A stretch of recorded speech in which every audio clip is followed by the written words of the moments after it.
మహారాష్ట్రలో జరిగినటువంటి ఎన్నికల ఫలితాల సందర్భంగా భారతీయ జనతా పార్టీ రాష్ట్ర కార్యాలయంలో ఉన్న ఇక్కడ గోపాల్ గారు ఉన్నారు. వారిని అడిగి తెలుసుకుందాం. నమస్తే అండి. नमस्ते सर। महाराष्ट्र इलेक्शन में आप जीत गए, कैसा बोल सकते, कैसे देख सकते हैं? ये महाराष्ट्र इलेक्शन में कार्यकर्ताओं की जीत है, क्योंकि जिस प्रकार से कार्यकर्ताओं ने काम किया उससे आज से 30 साल पहले भी इतनी बम्पर मेजॉरिटी से कभी नहीं आया था। लेकिन जब से गुजरात अलग हुआ महाराष्ट्र से, उसके बाद ये पहली बार है इतनी बम्पर मेजॉरिटी से भारतीय जनता पार्टी और उसके सहयोगी दलों ने आज जीत ये करा।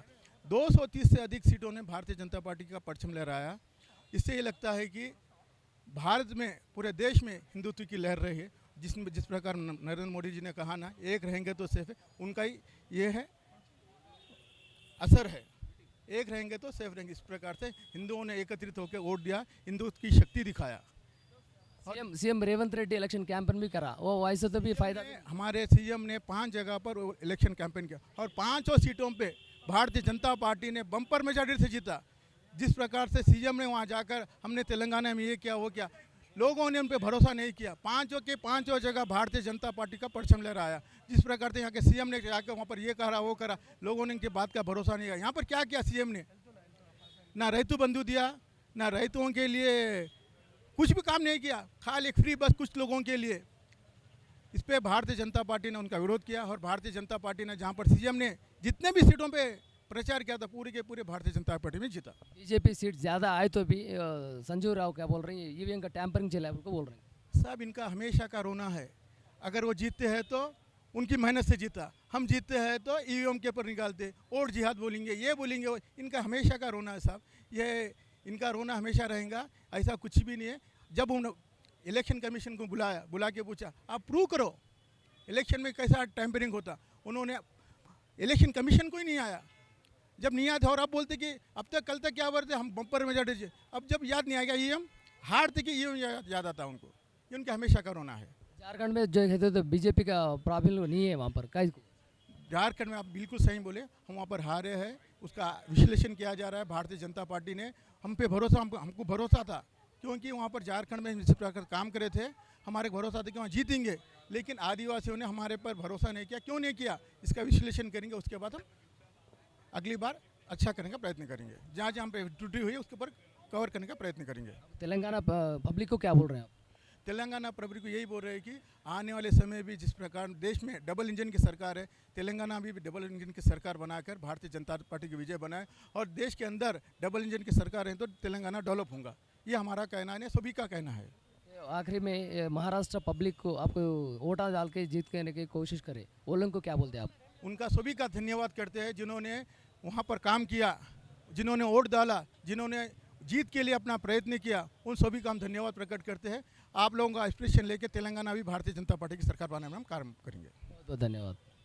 మహారాష్ట్రలో బీజేపీ సాధించినటువంటి విజయాల పట్ల ఈరోజు రాష్ట్ర కార్యాలయంలో వాళ్ళని అడిగి తెలుసుకుందాం. ఈ సంబరాలు ఇంత ఘనంగా జరుపుకోవడానికి గల కారణం, అక్కడ మేనిఫెస్టోలో ఏమేంటి పెట్టారో అని ప్రవేశపెట్టారని చెప్పేసి అడిగి తెలుసుకునే కార్యక్రమం అయితే చేద్దాం. నమస్తే అండి. 288 స్థానాల్లో 229 స్థానాల వరకు వస్తున్నటువంటి పరిస్థితి కనబడతా ఉంది. అంతిమంగా మరి భారతీయ జనతా పార్టీ సొంతంగా 131 స్థానాల పైగా సాధిస్తున్నటువంటి పరిస్థితి. మరి ఇది పార్లమెంట్లో 17 స్థానాలు వచ్చినటువంటి పరిస్థితి తర్వాత ఆ రోజు బూటక ప్రచారాలను తిప్పికొడుతూ వాస్తవాలు ఎరిగినటువంటి ప్రజలు, చైతన్యవంతులైనటువంటి ప్రజలు ఇవాళ భారతీయ జనతా పార్టీకి అనుకూలంగా ఇచ్చినటువంటి తీర్పు ఆ రోజటి అబద్ధపు ప్రచారానికి చెంపదెబ్బ కొట్టినటువంటి రోజు ఇది. సీఎం రేవంత్ రెడ్డి ప్రచారం చేసినా కూడా ఫలితం లేనటువంటి పరిస్థితి, దాన్ని ఎలా చూడొచ్చు అంటారు? సీఎం రేవంత్ రెడ్డి ఇక్కడ అంటే స్థానిక సంస్థల ఎన్నికలు పెడితే సీఎం రేవంత్ రెడ్డి ఒకవేళ ఏదన్నా లోకల్ బాడీ ఎలక్షన్లో ప్రచారం చేస్తే ఇవాళ ఆ ఎన్నిక గెలుస్తుందా అన్నటువంటి పరిస్థితి ఉన్నది. ఇక్కడనే గెలిచేటువంటి పరిస్థితి లేదు. మరి రేపు ఇవాళ మహారాష్ట్రకు పోయి అక్కడ ప్రచారం చేస్తే అక్కడ ఏదో ఒరుగుతుంది అనేటువంటిది. ఇల్లు చక్కబెట్టలేరు, ఇక్కడ ఉన్నటువంటి ఇచ్చినటువంటి హామీలను అందిస్తలేరు, మరి హామీలు నెరవేరుస్తలేరని ప్రజలు ఆక్రోషంతో ఉన్నారు. ఇదే దూరపు కొండలు నురుపన్నటువంటి విధంగా ఇక్కడ మేము బాగా చేస్తున్నామని చెప్పడం ఏదైతే ఉందో అది ఎండమావులను చూపించి ఇవి చెరువులు అన్నట్టుగా ఉంటుంది. ఆ ప్రజలు నమ్మడానికి సిద్ధంగా లేరు. బీజేపీ సాధించిన సీట్ల విజయం పరంపర కొనసాగుతున్న క్రమంలో సంజీవ్ రాయ్ ఈవీఎంలో ట్యాంపరింగ్ జరుగుతుందని చెప్పేసి దాన్ని ఎలా చూడవచ్చు? ఇప్పుడు ఇవాళ మొన్న పార్లమెంట్లో ఎలక్షన్ జరిగినాయి. 31 సీట్లు వాళ్ళకు వచ్చినాయి, 17 మాకు వచ్చినాయి. అది చక్కగానే. ఇవాళ జార్ఖండ్లో వాళ్ళు గెలిచిర్రు, అది చక్కగానే. మొన్న జమ్మూ కాశ్మీర్లో వాళ్ళ ప్రభుత్వం వచ్చింది, అది చక్కగానే. బెంగాల్ ప్రభుత్వము ఇండి గఠబంధన్ ఉంది, అది చక్కగానే. తమిళనాడులో ప్రభుత్వము డిఎంకేది ఉంది, వాళ్ళ ఇండి గఠబంధన్, అది చక్కగానే. అంటే హిమాచల్లో వాళ్ళు ఉన్నారు, కర్ణాటకలో వాళ్ళు ఉన్నారు, మరి ఈడ తెలంగాణలో వాళ్ళు ఉన్నారు. ఇవన్నీ చక్కగానే. యాడ బీజేపీ గెలుస్తుందో, గెలుస్తుందో అది ట్యాంపరింగ్ జరిగిందంటారు. ఇది శాతగాక మాటలు మాట్లాడుతున్నారు. ఇది సమంజసం కాదు. ఆ లోపాలను బలహీనతలను సమీక్షించుకోవాలి వాళ్ళు. మరి బలంగా ముందుకెట్లా పోవాలనేటువంటి దానికి అవసరమైనటువంటి మార్పులు చేసుకోవాలి. అబద్ధ ప్రచారాలతో ఎన్నికలు గెలుస్తామంటే ఈ రకమైన భంగపాటు తప్పదు. వాళ్ళు బీజేపీకి అధిక సీట్లు వచ్చిన మాట వాస్తవం, కానీ జార్ఖండ్లో మాత్రం అంత ప్రావీణ్యం చూపించలేకపోయారు బీజేపీ. ఎందుకంటే అంటే జార్ఖండ్లో ఉన్నటువంటి బలాన్ని కొనసాగించడం జరిగింది. మరి ఏదైతే ఒకవేళ తప్పు చేసినా లోపలికి వచ్చిన తర్వాత అంటే అక్కడ ఉన్నటువంటి దాంట్లో అక్కడ ఆయన తప్పు చేసి లోపలికి పోయిన అనే విషయంలో ఇంకింత చైతన్యం చేయాల్సినటువంటి బాధ్యత మా మీద ఉంది. మరింత రాబోయే రోజుల్లో ఖచ్చితంగా పొరపాటుకు వ్యతిరేకంగానే ప్రజలు పూర్తి అవేర్నెస్ను పాటించే అవకాశం ఉంటుంది. బ్యాక్వర్డ్ ఏరియా ఆ రకంగా సానుభూతి రూపంగా వచ్చింది తప్ప మరి చేసిన పొరపాటు ఏందనే ఆధారంగా రాకపోవచ్చు. వయనాడులో దాదాపుగా 4 లక్షల ఓట్ల మెజారిటీతో ప్రియాంక గాంధీ గెలిచింది. అక్కడ మీ పార్టీ అభ్యర్థి గెలవకపోవడం కారణం ఏంటి? సంజయ్ రౌత్ కానీ లేకపోతే ఇండి గఠబంధన్కి సంబంధించినటువంటి కాంగ్రెస్ నేతలు కానీ మరి ప్రియాంక గాంధీ ఈవీఎంలో టాంపరింగ్ చేసి గెలిచిందా ముందు తేటతెల్లం చేయాలా? ఏదైతే వాళ్ళు గెలిచే సీట్లకు వాళ్ళు పోయి నిలబడ్డారు తప్ప వాళ్ళు నిలబడడం వల్ల గెలిచినటువంటి పరిస్థితి అయితే కాదు. ఏ పార్టీ చేయనటువంటి విధంగా నూతనంగా మీరు మూసీ పరివాహక ప్రాంతంలో నివసిస్తున్నట్టు పేదల ప్రతి ఏరియాలలో కూడా 20 ప్రాంతాల్లో మీరు బస చేసినటువంటి పరిస్థితి. ఎందుకు ప్రజలకు అంత చేరువ కావాలనుకున్నారు బీజేపీ పార్టీ శ్రేణులు? అంటే నేను ఒక్క విషయం, ప్రజలకు ఆపత్తున్న దగ్గరికి రాజకీయ పక్షాలు పోవాలి. రాజకీయ పార్టీల లక్ష్యం ఏంది? ప్రజాసేవ. మరి ప్రజలకు ఆపత్తున్న దగ్గరికి పోకపోతే మేము మా రాజకీయ పక్షం యొక్క అర్థం పరమార్థం ఏమైనా ఉందా? ఖచ్చితంగా ఏదైతే ప్రజలకు ఆపతి ఇల్లు కట్టిస్తామన్న ప్రభుత్వం ఇల్లు గూలగొట్టేందుకు తయారైనప్పుడు జీవితాంతం కష్టపడి మరి పైసా కూడబెట్టుకొని కట్టుకున్న ఇల్లుకు మున్సిపల్ ట్యాక్సులు వసూలు చేసి, కరెంటు బిల్లులు వసూలు చేసి, పర్మిషన్లు ఇచ్చి మరి వాళ్ళ కూలగొడతామంటే ఇది సహేతుకం కాదు. మరి ఏదైతే ప్రక్షాళనకు మరి ఈ కూలగొట్టడానికి సంబంధం లేదు. ప్రక్షాళనకు సెవరేజ్ ట్రీట్మెంట్ ప్లాంట్లు చేయాలా, ఇండస్ట్రీస్ పొల్యూషన్ ఏదైతే వస్తుందో దాన్ని కంట్రోల్ చేయాలా, దానికి ఇల్లు కూలగొట్టడానికి అర్థం లేదు. ప్రజలను భయభ్రాంతులు చేసి వాళ్ళు ఇచ్చిన హామీల నుంచి దృష్టి మరల్చడం కోసం ఈ ప్రజల ఆశలతో కట్టుకున్నటువంటి సౌధాలను ఇళ్లను కూల్చడం అనేటువంటి సమంజసం కాదు. ఖచ్చితంగా ఆ ప్రజల పట్ల మేము ఉంటాం.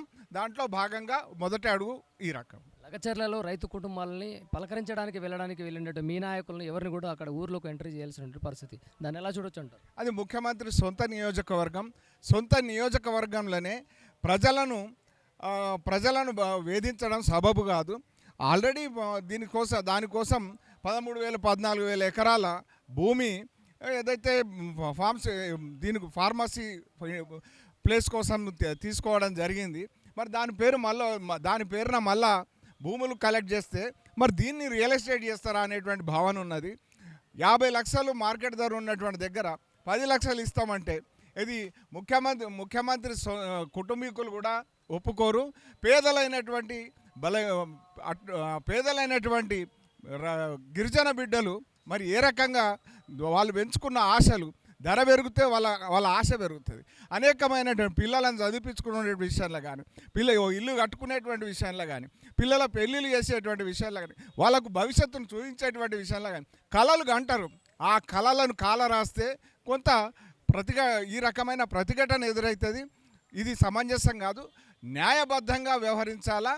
ఉన్నటువంటి ప్రభుత్వ భూములను మొన్నటి వరకు దోచుకున్నటువంటి వాళ్ళ పేర్లు రాసుకున్నటువంటి చిట్టా బయటకు తీయండి. ఆ భూములను తీసి అవి ప్రజలకు ఉపయోగపడే విధంగా చేయండి తప్ప ఈ రకమైనటువంటి అరాచకం సరి కాదు. లగచర్ల గ్రామానికి ప్రజాప్రతినిధులు కావచ్చు, కుల సంఘాల నాయకులు కావచ్చు, పార్టీ నాయకులు కావచ్చు, ఎవరిని కూడా అక్కడికి అనుమతించినటువంటి పరిస్థితి. దాన్ని ఎలా చూడొచ్చు అంటారు? అంటే నిన్నటి వరకు ఇటువంటి విషయాల్లో